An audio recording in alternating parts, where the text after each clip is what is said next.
pessoal, André Canso de volta, mais um vídeo da playlist de Educação Financeira. Se não é inscrito no canal, então se inscreve, marca o sininho aí para a gente poder aprender junto, para você deixar suas dúvidas e a gente poder trabalhar e deixar um conteúdo aí para todo mundo aí ajudar a organizar o financeiro. Então hoje, baseando nesse comentário das dúvidas, eu vou trazer aqui uma dúvida que me foi colocada há pouco pelo Elber Avelino, que ele colocou o seguinte, só para fazer um histórico antes, tá? A gente vem fazendo aí uma playlist sobre educação financeira e a minha intenção é o quê? Começar no primeiro degrau e subir na escadinha até a gente chegar num ponto que a gente possa falar de investimentos. Então, comecei com uma introdução, a gente falou sobre receitas e despesas, analisou os gastos, o último vídeo a gente falou sobre dívidas e justamente nesse vídeo sobre as dívidas, o Elber me colocou, eu estou no estágio de não ter dívidas, o que eu faço a partir de então? Então só para vocês, que quem não viu o vídeo ainda, volta aí ver os anteriores, mas eu tenho utilizado essa planilha aqui, eu usei como um balizador no começo, para a gente poder ter um norte de análise. Então eu coloquei despesas, eu coloquei as receitas que a gente tem aí, que seria o salário ou outras coisinhas a mais. Fiz um detalhamento das despesas para a gente poder saber onde que a gente trabalhava e falei das dívidas. E aí, até em resposta ao Elber, que eu respondi para ele hoje, esse vídeo está sendo gravado na segunda-feira, eu coloquei uma coisa muito importante para ele, e aí eu quero fazer uma observação já direta.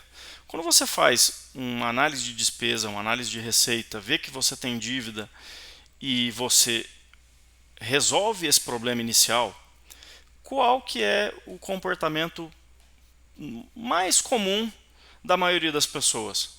Eu não tenho mais dívidas, a minha receita é suficiente para pagar minhas despesas e talvez eu tenha aí uma sobra de financeiro, que a gente colocou aí, não importa o valor que está sobrando, tem um valor sobrando, seja 10, seja 20, 200. O que eu faço? A maioria das pessoas aumenta os gastos. Por quê? Porque eu tenho dinheiro sobrando, então eu vou gastar. Eu já cortei aqui, eu fiz um saneamento de gasto, eu deixei de ir para o restaurante, eu deixei de ir para o barzinho, eu estou com uma sobra e agora eu quero me fazer um agrado. Então, se eu tenho aí uma sobra de R$ 500 por mês, eu vou pegar e vou comprar um notebook, muitas vezes eu compro uma coisa parcelada, eu vou comprar, vou gastar com uma comida mais cara, eu vou sair para passear e acaba que no final das contas você volta para o cenário que a gente analisou. Então, o que é importante nesse primeiro momento, que você acabou de sair de uma situação que não era uma situação legal e agora você se vê com dinheiro na mão. Tem uma frase popular que fala que dinheiro na mão é vendaval, né? A coisa mais fácil que tem é você gastar dinheiro, e a prova disso é que, se você for analisar ganhadores de Mega Sena, Big Brother e tantos outros programas aí que dão dinheiro, a maioria das pessoas fica rica num dia e pobre no outro. Porque o que muda a mentalidade, o que muda a pobreza para a riqueza, não é o dinheiro. Se você pegar uma pessoa rica e tirar o dinheiro dela, eu te garanto que 90% das pessoas ricas voltam a ser ricas. Porque o que muda é a mentalidade. Então, até um vídeo que eu vi um tempo atrás, eu não me recordo em qual canal, que falava uma dica para você ficar rico em um dia ou 5 minutos. É mudar a mentalidade. É você entender que daqui para frente você é rico, e você é rico, mas não tem dinheiro. Então você muda as suas atitudes. O que você faz numa situação que você resolveu a equalização das despesas e receitas e você não tem mais dívida? Agora você vai começar a guardar.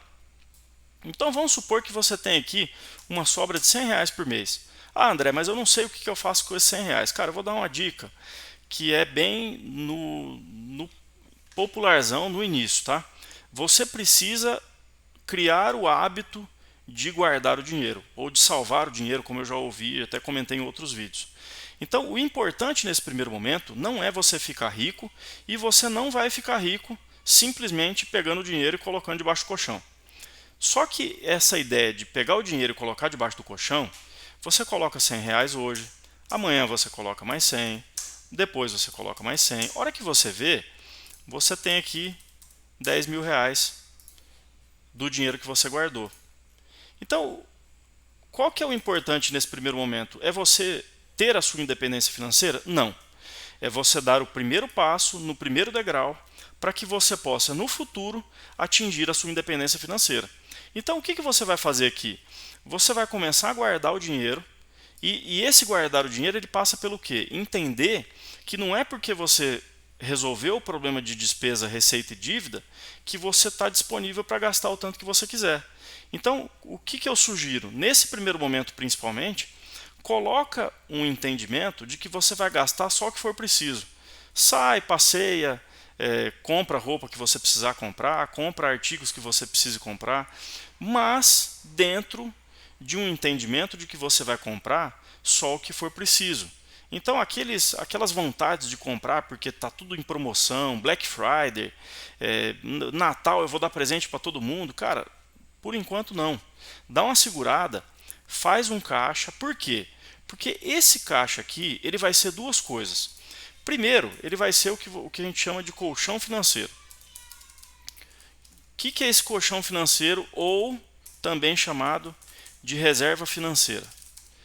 É um capital que vai te dar uma tranquilidade para o caso de você perder o emprego, para o caso de você ter uma doença, para o caso de você bater o carro e precisar consertar, algum imprevisto que antes você desesperava porque não tinha condição nem de pagar as contas do mês e hoje você já tem uma reserva. Então, nesse primeiro momento, você vai guardar dinheiro, o que está sobrando. Se você conseguir guardar e ainda assim fazer um gastinho a mais, beleza, mas não deixa fugir muito do controle, para que você não volte nessa situação. E aí, nesse primeiro momento, o que você pode utilizar como lugares, entre aspas, para poder guardar o dinheiro? Você pode utilizar a poupança, que é um dos investimentos mais conservadores, que tem gente que não gosta nem de chamar de investimento, mas a poupança, para mim, ela tem um defeito, vamos dizer assim, que além dela ter um rendimento baixo, mas nesse momento eu não estou buscando rendimento, ela tem um defeito que é o seguinte: se você precisar do dinheiro no 29º mês dos 30 dias que você colocou, não rende nada. Então, tenta buscar alguma coisa que te dê um rendimento líquido diário. Então você tem aí uma opção, Tesouro Direto, que é um dos investimentos mais seguros que a gente tem, porque ele está vinculado a títulos do governo e você vai perder esse dinheiro se o governo quebrar. Então a possibilidade é muito pequena. A gente até tem um site aqui, ó, eu deixei ele já aberto, mas para poder achar esse site, se você não souber aqui, é tesourodireto.com.br. Mas se você vier aqui no Google e digitar Tesouro Direto, um dos primeiros sites aqui é ele, ó, tesourodireto.com.br. Aqui você consegue informações de como que funciona o Tesouro, quais os títulos que existem, calculadora, preços e taxas. Você consegue fazer uma simulação de investimento, mas o objetivo aqui não é nem você simular aplicar durante 20 anos. O objetivo nesse primeiro momento lembrando, você colocar um hábito de você guardar dinheiro. Por que esse hábito de guardar dinheiro? Para você ter a reserva sendo formada e por um outro motivo. Quando que você deve gastar esse dinheiro aqui? Só para finalizar, uma outra opção que muita gente recomenda, por exemplo, é uma conta tipo Nubank, que tem um rendimento lá diário, não tem a mesma segurança do Tesouro Direto, mas tem algumas seguranças, eu daria uma pesquisada para saber os prós e os contras, tá? Mas é uma opção também. Quando que você deve mexer nesse dinheiro aqui? Você tem que se perguntar o seguinte: para que eu vou usar esse dinheiro? Como que eu posso usar esse dinheiro para poder gerar receita? Porque você tem que entender o seguinte: se você está querendo a independência financeira, não é com uma CLT ou alguma outra coisa que você tem limitação que você vai conseguir independência financeira. Você precisa gerar uma receita passiva, que essa receita passiva seja o suficiente para poder pagar suas contas. E aí a gente não está falando que, quando a gente fala de rico, o rico é aquele que não precisa trabalhar. Então, eu acho que eu comentei isso em alguns vídeos passados. Se você tem uma receita passiva de 3 mil e você tem um gasto de 2, você é rico. Porque você tem uma receita que trabalha sozinha e que te produz mais do que a despesa que você tem no mês. Então, você não precisa trabalhar. Se você quiser chegar para o seu patrão, ó, eu quero ir embora e ficar tranquilo, você fica. Não é o volume do dinheiro que vai te dar independência financeira. Não é o volume do dinheiro que vai te fazer rico. É o quanto você tem de receita e o quanto que você tem de despesa. Então, vamos supor que você chegou aqui num montante de 10 mil. Você faz um cálculo de quanto que você gasta. Vamos supor aqui que você tem, só para a gente poder trabalhar com uma sobrinha, eu tenho um volume aqui de eu constituí a minha reserva financeira, o colchão financeiro de 30 mil. E eu tenho um gasto mensal de 1.000. Vamos colocar um gasto baixo aí. Então, num ano eu vou ter 12 mil. Se eu pegar esses 12 mil aqui e separar, eu posso não trabalhar durante um ano, porque a minha despesa está paga. Então, nesse nosso cenário hipotético de eu ter 30 mil, eu sobrei aqui 18 mil. 18 mais 12, eu vou ter os 30. Quando que eu vou usar esses 18? Quando eu tiver informação, certeza, uma segurança um pouco maior do que eu vou fazer com o dinheiro. Então aqui você pode empreender, você pode abrir uma empresa, seja uma microempresa individual. A gente pode até falar sobre o MEI em um vídeo específico, porque tem algumas particularidades.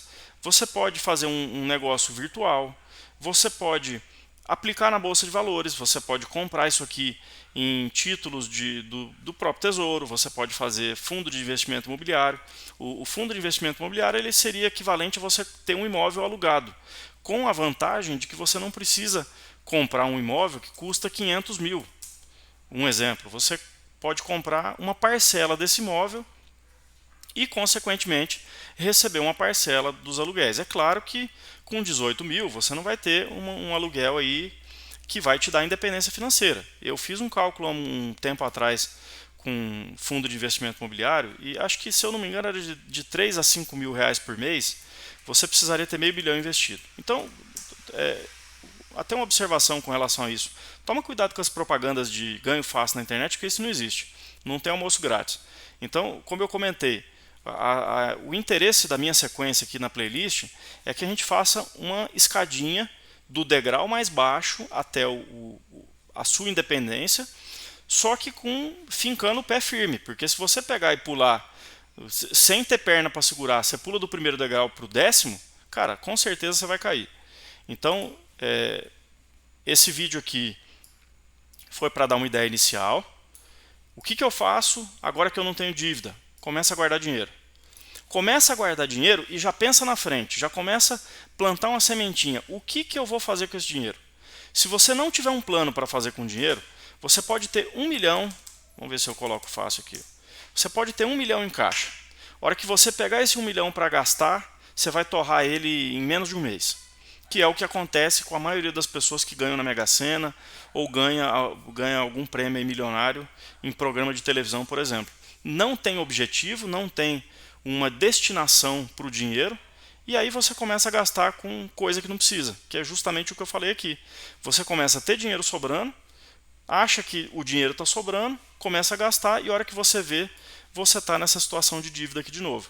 Tá? Então, saiu dessa situação de dívida, cara, meus parabéns, você faz parte de uma parcela infelizmente pequena da sociedade que não deve cheque especial, não deve cartão e que ainda tem dinheiro sobrando, mas agora o passo que você tem que dar é começar a guardar o dinheiro e começar a pensar o que você vai fazer na hora que esse dinheiro chegar num ponto que você puder desenvolver alguma coisa. E lembra, se você crescer, as pessoas em volta crescem junto. Se você abrir uma empresa, que é uma coisa muito pouco estimulada no Brasil, por N motivos, eu já tive 2 empresas e sei quais os encargos de imposto que tem em cima, é uma empreitada difícil, é um risco que você assume complicado, mas se você conseguir achar um negócio que você gere receita e esse negócio prospere, você vai chegar num ponto que você vai estar empregando outras pessoas. E isso é interessante não só para você, não só para as pessoas que vão se beneficiar com esse novo posto de trabalho que você está criando, mas para todo o comércio, toda a economia em volta, porque você vai fazer o dinheiro girar. Então a gente tem que abrir um pouco a cabeça e entender que o empreendedorismo, principalmente, ele é uma forma de fazer a nossa sociedade alavancar. E se isso puder ser fomentado e facilitado por esses conhecimentos, que são conhecimentos simples, a gente consegue desenvolver aí e melhorar o país como um todo. Tá? É um pouco de ideologia, um pouco de olhar lá na frente, mas se cada um fizer um pedacinho e a gente puder trabalhar para que isso aconteça, é completamente viável. Então, cara, meus parabéns, Se você está nessa situação aqui de sair das dívidas, sair do negativo, cara, primeira coisa que você tem que fazer é comemorar, ficar feliz, mas se lembrar, esse é o primeiro passo da escadinha. É uma escadinha de um primeiro degrau, segundo, terceiro, e você não vai atingir independência financeira em um mês. Você não vai atingir independência financeira em 6 meses, em um ano. Isso é um trabalho que você vai ter que colocar em prática e você vai construindo, e você pode ter certeza. Estuda os vários exemplos aí que tem no mercado. Vamos citar um exemplo que quase ninguém conhece. Silvio Santos hoje é um cara que tem um patrimônio que eu não sei nem o valor. Como que ele começou? Ele começou há muitos anos lá atrás, como camelô. Então, não é um exemplo isolado. Se você pesquisar, você vai achar diversos semelhantes. Muitos não aparecem, mas é possível para todo mundo, desde que você entenda que é uma etapa, é uma caminhada, uma longa caminhada, e você acabou de dar o seu primeiro passo. Vamos dar o segundo? Vamos começar a fazer a nossa reserva financeira, o nosso colchão financeiro, e pensar, começar a abrir a cabeça, o que eu posso fazer na hora que eu tiver um dinheiro, entre aspas, sobrando. O que eu posso fazer para investir, para gerar receita, principalmente receita passiva. Tá bom? Vamos continuar se inscrevendo no canal, adotem aí o exemplo do Elber, deixem o comentário no vídeo, compartilha para quem está precisando desses conhecimentos. É um conhecimento de uso geral, tá? Educação financeira é uma coisa básica. Eu acho que a gente vai caminhar aí para um país melhor com educação básica, não é faculdade também? Também. Mas se você não tiver a educação básica e educação financeira, porque o dinheiro é a base da nossa economia, a gente vai demorar muito ainda para poder engatinhar. Então, compartilha aí esses vídeos para a gente poder ter mais comentários, mais informação sendo trocada. Quanto mais visualização, mais informação, mais a gente vai poder incrementar aí esses vídeos. Obrigado pelo comentário, Elber Avelino. Conto com você aí nos próximos vídeos. Abração, pessoal!